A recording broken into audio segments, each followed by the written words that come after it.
जय श्री राम। आज का सुंदरकांड पाठ करने से पहले हम आपको गुरु जी के दर्शन कराते हैं और साथ में श्री हनुमान जी का दरबार, श्री रामचंद्र जी की का दरबार आपको दिखाई दे रहा है और गुरु की कृपा आप सबके ऊपर आए। जय श्री राम। गुरु मुरारी लाल जी के दर्शन आपको हमने कराए। तो पिछला जो अध्याय था हमारा, वो सुरसा जो है हनुमान जी को आशीर्वाद दे के चली गई। यहाँ तक हमने कथा कही थी सुंदरकांड की। आज उससे आगे चलेंगे। जब सुरसा ने श्री हनुमान जी को आशीर्वाद दिया और कहा कि तुम श्री राम जी का कार्य अवश्य करोगे क्योंकि तुम बल बुद्धि के भंडार हो, यह आशीर्वाद देख करके वह चली गई। तब हनुमान जी हर्षित होकर के आगे चले।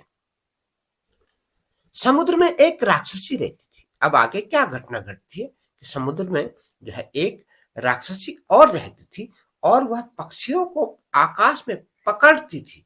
किस तरह से उनकी परछाई वह जल में देखती थी और परछाई को पकड़ करके वह पक्षियों को जो है मार देती थी। पक्षी उड़ा करते थे तो उसकी परछाई को कैद कर लेती थी और वह पकड़ लेती थी और वह उड़ नहीं पाते थे, जल में गिर जाते थे। इस प्रकार से सदा आकाश में उड़ने वाले जीवों को खाया करती थी।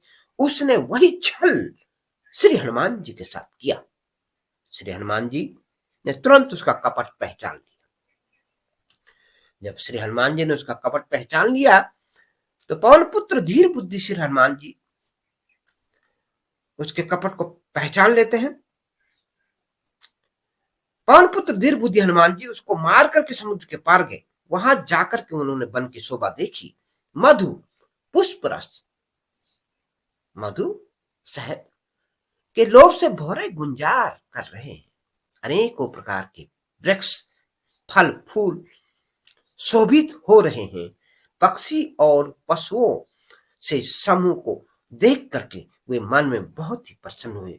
सामने एक विशाल पर्वत देखकर श्री हनुमान जी भय त्याग करके उस पर जा करके चढ़े। शिव जी कहते हैं, हे उमा, इसमें बानर हनुमान की कुछ बड़ाई नहीं है।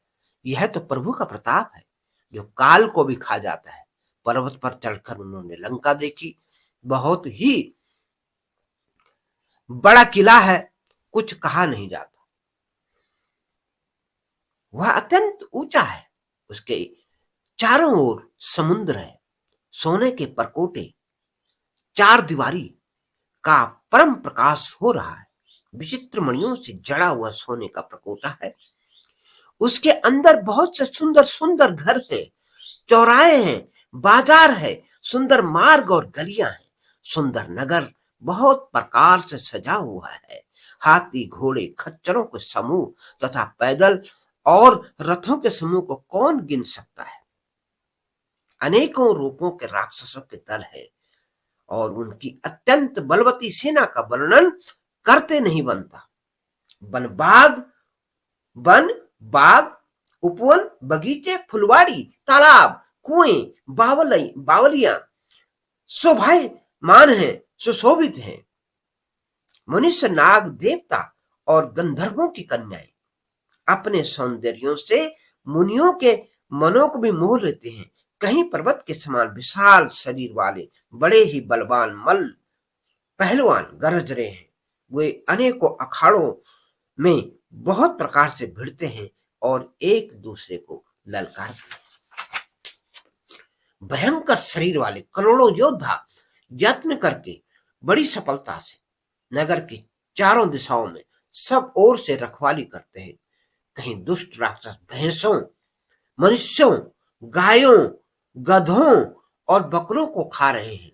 तुलसीदास जी ने इनकी कथा इसलिए कुछ थोड़ी कही है कि ये निश्चय ही श्री रामचंद्र जी के बाण रूपी तीर्थ में शरीर को त्याग करके परम गति पावेंगे। नगर के बहुसंख्यक रखवारों को देखकर श्री हनुमान जी मन में विचार करने लगे। अत्यंत छोटा रूप उन्होंने धरा और कहा कि मैं छोटा रूप धरूं और रात के समय मैं नगर में प्रवेश करूं।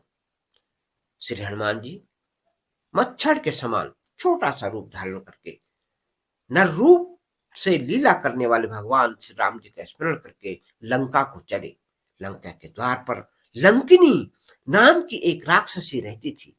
वह बोली, मेरा निरादर करके बिना मुझे पूछे कहाँ चला जा रहा है। लंका की सुरक्षा के लिए लंकिनी जो है सुरक्षा करते थे, और वह पहचान गई कि कोई आ गया है, तो हनुमान जी से उसकी वार्तालाप हो रही है। कहती है, हे मूर्ख, तूने मेरा भेद नहीं जाना। जहां तक जितने चोर हैं वह सब मेरे आहार है। महाकपि हनुमान जी ने उसे एक घूंसा मारा, जिससे वह खून की उल्टी करती हुई पृथ्वी पर लुढ़क गई। तब वह लंकिनी फिर अपने को संभाल करके उठी और डर के मारे हाथ जोड़कर विनती करने लगी। वह बोली, रावण को जब ब्रह्मा जी ने वर दिया था, तब चलते समय उन्होंने मुझे राक्षसों के विनाश की यह पहचान बताई थी कि जब तू बंदर के मारे जाने से व्याकुल हो जाए, तब तू राक्षसों का संहार हुआ जान लेना। हे तात, मेरे बड़े पुण्य हैं जो मैं श्री रामचंद्र जी के दूत को अपने नेत्रों से देख पाई हूं। हे तात, स्वर्ग और मोक्ष के सब सुखों को तराजू में एक पल्ले में रखा जाए तो भी वे सब मिल करके दूसरे पल्ले में रखे हुए उस सुख के बराबर नहीं हो सकते जो लवा क्षण मात्र सत्संग से होता है। अयोध्यापुरी के राजा श्री रघुनाथ जी को हृदय में रखे हुए नगर में प्रवेश करके सब काम कीजिए। उसके लिए विष अमृत हो जाता है, शत्रु मित्रता करने लगते हैं, समुद्र गाय के खुर के बराबर हो जाता है।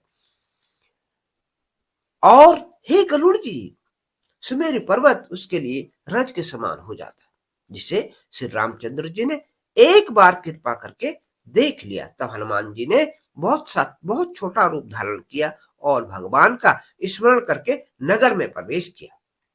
यहाँ पे एक शब्द है, और हे गरुड़ जी। कौन कथा सुना रहे हैं? कागभूषुंडी सुना रहे हैं और गरुड़ जी सुन रहे हैं।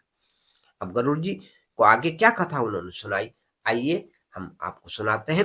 उन्होंने एक एक प्रत्येक महल की खोज की श्री हनुमान जी ने। जहां तहां असंख्य योद्धा देखे, फिर वे रावण के महल में गए।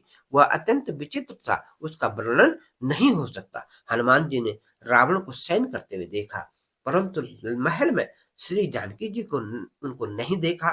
फिर वे एक सुंदर महल दिखाई दिया, उसमें भगवान का एक सुंदर महल बना हुआ था। वह महल श्री राम जी के आयुध धनुष बाण के चिन्हों से अंकित था। उसकी शोभा का वर्णन नहीं किया जा सकता। वहां नवीन नवीन तुलसी के वृक्ष समूह को देखकर कपिराज श्री हनुमान जी हर्षित हुए। लंका तो राक्षसों के समूह का निवास स्थान है, जहां सज्जन साधु पुरुष का निवास कहां से आया। हनुमान जी मन में इस प्रकार का तर्क करने लगे। उसी समय विभीषण जी जागे, उन्होंने राम नाम का स्मरण किया। श्री हनुमान जी ने उन्हें सज्जन जाना और हृदय में हर्षित हुए। हनुमान जी ने विचार किया कि इनसे हट करके अपनी ओर से परिचय करूंगा, क्योंकि साधु से कार्य की हानि नहीं होती, प्रत्युत लाभ ही होता है। राम नाम ते सुमिरन कीना, हृदय हरस हर कपि सज्जन चीना, ऐसन हट करियऊ पहचानी, साधु ते होय न कारज हानि। आज की कथा यहीं पर, अगला अध्याय फिर हम कल सुनाएंगे। जय जय सीताराम, जय हो गाय वाले हनुमान। प्यारे भक्तों, आपसे निवेदन है कि आपको यह सुंदरकांड का पाठ कैसा लगा, इसके बारे में आप अपना कमेंट जरूर लिखें। जय श्री राम, जय गाय वाले हनुमान अवश्य लिखें। और श्री गाय वाले हनुमान जी की यह गुरुगद्दी है श्री मुरारी लाल जी की, जो प्रसिद्ध हरियाणा के रोहतक समचाना गांव से थे। और आज आपको भी यहाँ से आशीर्वाद मिले। जय जय सीताराम, जय गाय वाले।